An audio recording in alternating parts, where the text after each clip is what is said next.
አንደኛ ኢትዮጵያ ትበለጽጋለች። ሁለተኛ ለአዲስ አበባ ሕዝብ በገባነው ቃል መሰረት የጀመርናቸውን ስራዎች በሚቀጥሉት 3 ዓመታት ቀንና ማታ በመስራት 3 ዓመት ለኛ 6 ዓመት ነው። ቀንና ማታ በመስራት አዲስ አበባን እንደ ስሟ አዲስም አበባም እናረጋታለን። ሶስተኛ አዲስ አበባ ላይ፣ ባህር ዳር ላይ፣ ሐዋሳ ላይ ያሉትን ጅማሮች በብዙ ከተማዎች እናስፋፋለን። በጅጅጋ፣ በጋምቤላ፣ በአሶሳ፣ በሐረሪ፣ በቦንጋ፣ በጅማ ብዙ ከተሞች ውበት እንዲኖራቸው የራሳቸው መለያና መልክ እንዲኖራቸው የሚወደዱ እንዲሆኑ ከውስጥም ከውጭም ሰው እየሄደ የሚያያቸው እንዲሆኑ በተደመረ በሚተጋገዝ እንደ ሀገር በሚያስብ ማንነት ለውጥ እናመጣለን። የዛሬ 3 ዓመት 4፣ 5፣ 6 ከተማዎች የሚጎበኙ ቢያንስ ኮንፈረንስ የሚካሄድባቸው የሀገራት መሪዎች የምንቀበልበት እኛም አዲስ አበባ ብቻ ሳይሆን ባህር ዳር ብቻ ሳይሆን ጅማ ብቻ ሳይሆን ሐዋሳ ሰው ተቀብለን አስተናግደን መሸኘት የሚያስችል አቅም እንፈጥራለን። ይሄንን ስንፈጥር እግር የሚይዙ ሰዎች የሉም እያልን አይደለም።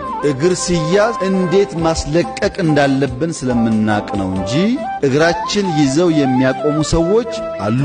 እነሱን አስተከከን ሰርተን ከሰራም በኋላ ደግሞ እነሱ እንዲዝናኑበት ፈቅደንላቸው ወደ አዲሱ ስራ እንሸጋገራለን። የበለጸገች ያማረች ብዙ አማራጭ ያላት ኢትዮጵያን ለልጆቻችን እናሸጋግራለን። ስርቆት ቀንሰን ቀንከሌት ሰርተን ስራ ፈጥረን